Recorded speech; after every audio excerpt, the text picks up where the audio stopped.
y a encore une autre assurance qui est extrêmement importante, c'est le Rechtsschutzversicherung, c'est-à-dire que l'assurance qui te, voilà, l'assurance juridique. Voilà, c'est comme ça que je peux appeler ça. Bon, il faut traduire en allemand, c'est Rechtsschutzversicherung. C'est une assurance extrêmement importante. Pourquoi je dis que cette assurance est extrêmement importante? Imagine un seul instant lorsque tu as une difficulté ou alors tu es dans un conflit avec quelqu'un. Ça peut être avec ton bailleur, ça peut être avec ton locataire, ça peut être avec quelqu'un en route, ça peut être avec un collègue, ça peut être avec ton chef, ça peut être avec même ton employeur et tout. Tout ça, ce sont des problèmes qui peuvent arriver et tu ne peux pas planifier ça, tu ne peux pas savoir. Tu peux même avoir les problèmes avec les autorités, tu peux avoir les problèmes même de prolonger ton visa et tout. Et tu as besoin d'un avocat. Et toutes les fois que tu vas rencontrer un avocat, tu vas payer ses honoraires. Je vais raconter encore une petite histoire. J'ai rencontré quelqu'un qui avait laissé un problème. Il était, je crois, il voulait faire une demande d'asile. Et puis voilà, il donnait une version qu'on ne croyait pas. Et tout. Il fallait donc tous les jours aller chez l'avocat pour qu'il nous suive. Il était notre avocat et tout. On allait là-bas tout le temps. Et chaque fois qu'on allait le voir, ça coûtait 110 €. Et pourtant, il n'avait pas d'emploi, il n'avait rien. Donc imaginons alors s'il fallait vraiment qu'il paie les honoraires. Il va souvent payer 100, 200, 300, 400 € pour les honoraires de l'avocat à chaque fois. Donc si on va se voir 30 fois et que je dois payer 200 €, ça fait j'aurais dépensé combien en tout? 30 fois x 2, on est à 60, et puis 2 €, on est à 6 000 €. Tu vas dépenser 6 000 € rien que pour les honoraires de l'avocat, sans compter maintenant les frais de tribunaux et tout ce qui va avec.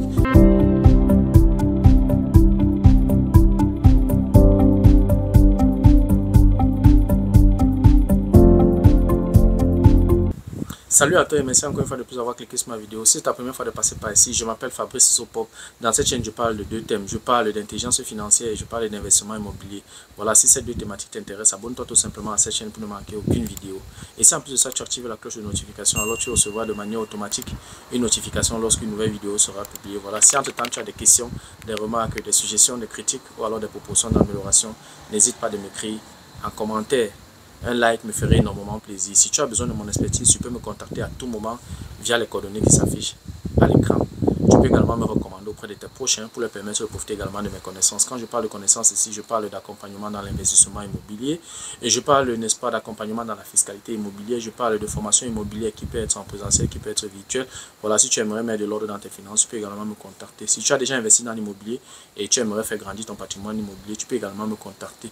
Oui, si tu as des préoccupations tout autour, n'est-ce pas, de l'investissement immobilier en Allemagne plus précisément, tu peux également me contacter. Voilà, dans la vidéo d'aujourd'hui, je t'ai apporté les assurances les plus importantes pour tous ceux qui vivent en Occident. Voilà, si tu vis en Occident, que ce soit en Allemagne, en France, en Belgique ou voilà, dans les pays occidentaux. Bon, dans les autres pays, je ne sais pas trop comment ça se passe, ou alors dans d'autres continents, je ne sais pas trop comment ça se passe, mais je parle particulièrement de l'Allemagne.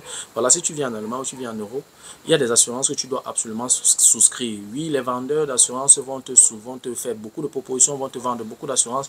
Il va falloir donc faire très attention, prendre le temps de lire les polices d'assurance avant de te lancer dans la souscription d'une assurance. En tout cas, si tu veux en savoir plus, reste scotché. La suite, juste après le générique.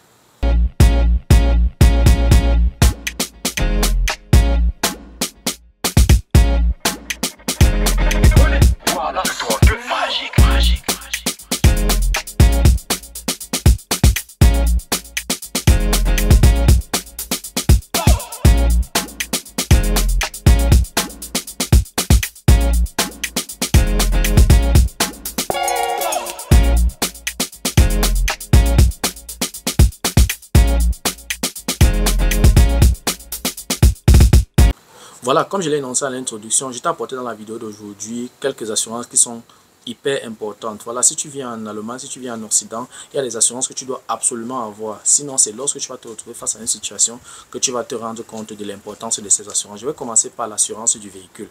Ce qu'on appelle généralement en allemand Haftpflichtversicherung. Oui, Haftpflichtversicherung, ça assure ton véhicule. C'est vrai, lors d'un accident, par exemple, tu peux cogner un véhicule et les frais par exemple de dommages, ou alors, je sais pas, tu as cogné un véhicule, tu as cogné peut-être l'aile gauche avant d'un véhicule et tout, et puis voilà, quand on fait le déviant, on se retrouve à 3 000, 4 000 €.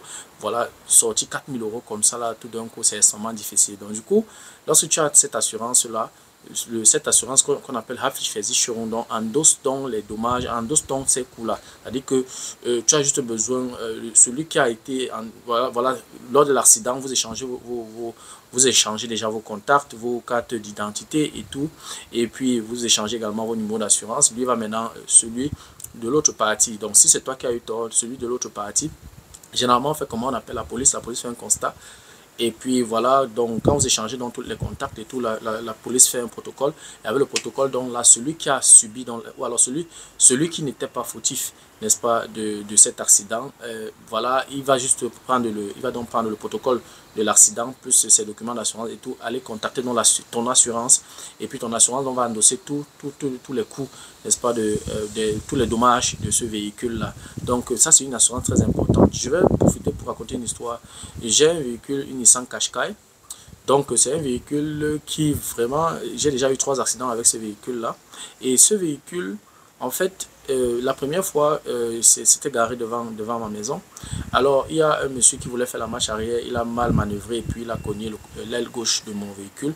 Donc, dès qu'il a cogné directement, il a sonné, puisque la voiture était garée devant la maison, il a sonné chez moi. Et puis, il est venu, donc on s'est entendu, on a changé les numéros, les contacts. J'ai fait faire une photo de sa carte d'identité. Et puis, j'ai contacté directement son assurance. Et son assurance, on a fait le devis, on s'élevait à plus de 1500 € de ce genre. Et puisque vraiment je pouvais continuer à rouler avec le véhicule sans problème, l'assurance, j'ai proposé à l'assurance de me verser plutôt cet argent. L'assurance m'a versé cet argent là. Donc ça fait 1500 €. Pourtant, bon voilà, ce qui était sur le véhicule n'était pas vraiment, je pouvais continuer à rouler avec. Donc j'ai préféré prendre cet argent là pour utiliser pour autre chose. Donc voilà par exemple l'avantage d'être assuré. Donc j'ai eu encore un deuxième accident avec ce véhicule là, je n'étais pas fautif. Cette fois-ci c'était le côté droit. Et j'ai eu un truc comme 800 € où j'ai encore demandé à l'assurance de me verser cet argent là. Et lorsque voilà, je suis sorti un jour et puis un autre monsieur m'a cogné de derrière, il a vraiment fini ma maman l'arrière, il a vraiment cogné ça. Alors qu'est-ce qui s'est passé? On a donc appelé la police, on a fait tout le constat et tout le reste. Et lorsque on a fini le constat, on a fait le devis et tout, le devis s'élevait à près de 5000 €. Et j'ai donc demandé à l'assurance de me verser cet argent-là. Donc sur un véhicule que j'ai acheté en deuxième main, je crois que j'ai à cause de ces accidents, à cause de l'assurance que j'avais souscrit, j'ai récupéré presque tout l'argent de ce véhicule là. Ça veut dire que même si ce véhicule je l'égare, je n'ai pas fait de perte puisque j'ai récupéré voilà l'argent de ce véhicule là. J'ai déjà eu mon retour sur investissement. Donc voilà un peu les avantages de l'assurance. Ça c'était l'assurance du véhicule. Deuxième assurance qu'il faut absolument souscrire, c'est l'assurance maladie. Déjà même que pour tous ceux qui sont employés, l'assurance maladie est obligatoire. Il y a même encore des assurances spécialisées encore dans le service qu'on appelle généralement Berufsgenossenschaft, un truc de ce genre. Donc du coup, l'assurance est obligatoire, l'assurance maladie est obligatoire. Donc généralement on coupe l'assurance maladie sur ton salaire brut. Donc du coup c'est hyper important. Oui, si tu n'es pas malade, tu n'as pas subi une opération, ou alors ton épouse ou bien ton ami ou bien ta copine n'a pas accouché et tout, tu ne peux pas comprendre l'importance de cette assurance là. Et généralement lorsque je suis à l'hôpital, ou alors lorsque j'ai quelqu'un à l'hôpital, je me renseigne toujours sur le montant de la facture, parce que généralement lorsque tu arrives et tu présentes ta carte d'assurance, on s'occupe de toi, et puis parfois même tu finis, même tu ne sais même pas combien les soins là ont coûté. Mais moi je m'arrange toujours, par ma curiosité, à toujours me renseigner sur le montant, les coûts de ces soins-là. Pendant un match de football, je me suis cassé la jambe, c'était une fracture, mais qui n'était pas une fracture ouverte, c'était une fracture. Donc j'ai été opéré, et en tout, lorsque j'ai été interné pour 2 semaines, pendant les 2 semaines après l'opération et tout ce qu'on a eu à dépenser et tout, avec tout ce qui s'est passé encore pour me remettre à jour et tout, je me suis renseigné donc sur les coûts, on était à près de 6000 €. Bon, voilà, 6000 €, je veux dire, si c'est que je n'avais pas souscrit cette assurance-là, comment est-ce que je devais faire pour payer 6000 € tout d'un coup pour mon opération? C'est la même chose également pour les accouchements. Si tu fais 1, 2, 3 enfants, chaque fois que madame va à l'hôpital pour accoucher, ça coûte combien? Si on évalue les coûts, tu ne vas pas sortir de là à moins de 4000 €. Donc, si tu n'as pas d'assurance, tu peux imaginer, voilà, la vie est impossible. Et en plus, ça permet au système également de fonctionner. Ça veut dire que le système d'assurance est un peu comme le système qu'on appelle en Afrique le système de Ndjangi, c'est-à-dire que c'est un peu comme la cotisation, c'est un peu comme la tontine, c'est-à-dire qu'on cotise nous tous, et puis quand une personne est malade, on retire l'argent dedans et on soigne la personne, et ainsi de suite. Donc oui, c'est tellement utile. Ça, c'était la deuxième assurance qu'il faut absolument souscrire. La troisième assurance qu'il faut absolument souscrire, c'est ce qu'on appelle Risikolebenversicherung, c'est-à-dire que l'assurance, je vais appeler ça l'assurance vie ou bien l'assurance rapatriement, surtout pour les étrangers, et les étrangers, particulièrement les étrangers africains. Généralement, on n'enterre pas les Africains ici, là, en Occident. Donc du coup, lorsqu'il y a décès, le corps doit rentrer. Et là, pour qu'un corps soit rapatrié, on n'est pas à moins de 10 000 € avec tout ce qui va avec et tout. Il faut les frais à la morgue, il faut payer tout ce qui va avec, il faut payer le transport, il faut tout ça coûte de l'argent. Donc tu ne peux pas payer ça de tes propres poches si tu as déjà beaucoup d'argent ou tu as eu beaucoup d'épargne par rapport à ça. Et généralement, donc, il est préférable d'avoir une assurance, les Risikolebenversicherung, ou bien il y a même, je crois, en Allemagne, il y a ce que un groupe de personnes a développé, n'est-ce pas, un peu comme une tontine ou bien une cotisation où chacun met un certain montant et tout. Lorsqu'il y a un cas de décès, lorsqu'il y a une personne qu'on veut rapatrier, on veut retirer l'argent de ces caisses, des caisses, n'est-ce pas, pour rapatrier le corps. Donc oui, il faut souscrire cette assurance-là. Parce que lorsque tu as souscrit cette assurance, il y a un cas de décès, je crois qu'il y a un certain montant qu'on met à ta disposition. L'assurance, parfois, tu mets 10 000, 15 000, 20 000 euros. Maintenant, en fonction voilà, de ce que tu as choisi comme option dans cette assurance-là. Donc ça, c'était la troisième assurance qu'il faut absolument souscrire lorsque tu vis en Allemagne. Il y a encore une autre assurance qui est extrêmement importante, c'est le Rechtsschutzversicherung, c'est-à-dire que l'assurance voilà, l'assurance juridique. Voilà, c'est comme ça que je peux appeler ça. Bon, il faut traduire en allemand, c'est Rechtsschutzversicherung. C'est une assurance extrêmement importante. Pourquoi je dis que cette assurance est extrêmement importante? Imagine un seul instant lorsque tu as une difficulté ou alors tu es en conflit avec quelqu'un. Ça peut être avec ton bailleur, ça peut être avec ton locataire, ça peut être avec quelqu'un en route, ça peut être avec un collègue, ça peut être avec ton chef, ça peut être avec même ton employeur et tout. Tout ça, ce sont des problèmes qui peuvent arriver et tu ne peux pas planifier ça, tu ne peux pas savoir. Tu peux même avoir les problèmes avec les autorités, tu peux avoir les problèmes même de prolonger ton visa et tout, et tu as besoin d'un avocat. Et toutes les fois que tu vas rencontrer un avocat, tu vas payer ses honoraires. Je vais raconter encore une petite histoire. J'ai rencontré quelqu'un qui avait des sérieux problèmes, il était, je crois, il voulait faire une demande d'asile, et puis voilà, il donnait une version qu'on ne croyait pas et tout. Il fallait donc tous les jours aller chez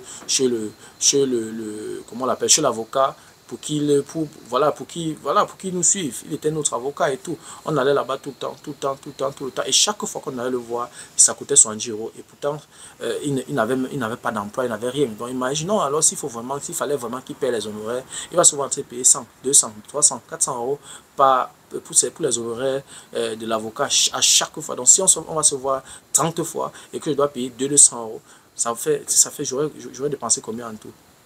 30 fois x 2, on est à 60, et puis 2 on est à 6 000 €. Tu vas dépenser 6 000 € rien que pour les honoraires de l'avocat, sans compter maintenant les frais de tribunaux et tout ce qui va avec. Donc du coup, lorsque tu as souscrit une assurance juridique, c'est-à-dire ce qu'on appelle Rechtsschutzversicherung, et il y a plusieurs options.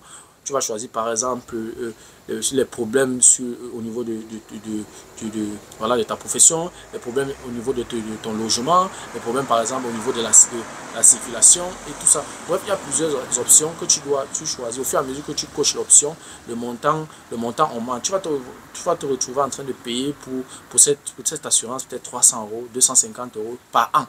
Donc disons même 300 € par an, ça te fait 25 €, n'est-ce pas, que tu payes chaque mois. Je pense que ça vaut la peine. Ça vaut la peine. En 10 ans, tu as cotisé 300 fois 10, tu as cotisé 3 000 €. Mais si tu as une seule situation où tu dois aller au tribunal tous les jours et que tu vas rencontrer ton avocat peut-être 10 fois, tu peux facilement être au-dessus des 3 000 €. Donc ça vaut la peine. Et je dis encore, surtout, je m'adresse encore particulièrement aux Africains qui vivent surtout en Allemagne. Il faut souscrire cette assurance-là, c'est très important. C'est lorsque tu es face à une situation que tu te rends compte de la gravité et de l'importance de cette assurance. Je parle en conséquence que j'ai eu tellement de problèmes, j'ai eu des problèmes avec mes locataires, j'ai eu des problèmes avec mon ancien bailleur, j'ai eu tellement de problèmes que si je n'avais pas souscrit cette assurance, ça devait être un costaud problème. Et ce qui est encore intéressant, c'est que cette assurance-là peut couvrir toute la famille, c'est-à-dire que tu mets madame et les enfants dans cette assurance-là. C'est hyper important. Comme je dis, l'enfant peut se lever, il s'en va chez le voisin, il casse quelque chose, il fait quelque chose de grave là-bas, et puis ça entraîne un conflit où vous discutez et tout, et puis la police arrive et tout, vous êtes dans un contentieux. Il faut maintenant résoudre ce problème, vous vous retrouvez au tribunal. Vraiment, si tu n'as pas de cette assurance-là, tu vas payer tout de ta poche, et c'est extrêmement cher. C'est valable même pour les étudiants.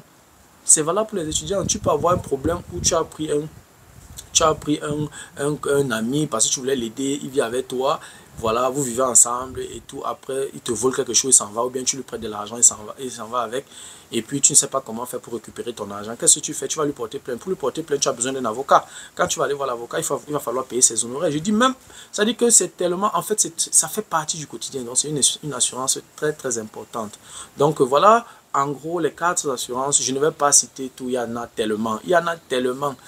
tellement, si je commence à citer ça, la liste sera longue, mais ces cartes d'assurance là, vraiment, lorsque tu choisis tes assurances, n'oublie pas de mettre ces cartes d'assurance, n'est-ce pas, dans ton, voilà, n'oublie pas de souscrire ces cartes d'assurance, c'est pour ton suivi. Je vais finir donc sans oublier l'assurance, ce qu'on appelle le Haftpflichtversicherung. Maintenant, cette fois-ci, ce n'est pas pour les véhicules, mais c'est par exemple, si tu as peut-être les enfants à la maison, ils s'en vont chez le voisin, ils cassent peut-être le téléviseur et tout. Un téléviseur qui a coûté 2000 €. Le voisin se plaint que tu vas devoir payer le téléviseur à 2000 €. Pourtant, si tu avais un Haftpflichtversicherung, et si l'enfant fait ça, le Haftpflichtversicherung endosse donc les coûts de ce téléviseur et achète le téléviseur. C'est comme ça. L'enfant peut aller jouer, gâter un appareil chez le voisin. Avec le Haftpflichtversicherung, c'est résolu. Même toi-même, tu peux aller chez le voisin, tu gâtes quelque chose, ou alors tu peux aller chez le voisin, tu prends un appareil, peut-être, je ne sais pas, pour raser le gazon et tout, et puis ça se gâte et tout. Ou alors, je ne sais pas, tu fais quelque chose dans ça, tu détruis le bien d'autrui. Alors, avec le Haftpflichtversicherung, là, tu es sécurisé. Donc, je veux pas... Cette assurance n'est pas totalement obligatoire, oui, parce que je me pose la question, ça arrive combien de fois?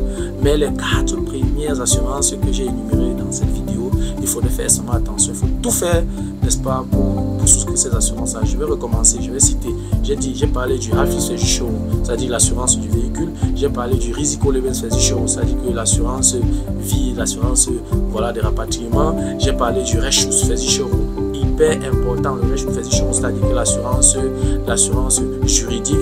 Et j'ai également parlé de l'assurance maladie. Donc ces 4 assurances sont hyper importantes.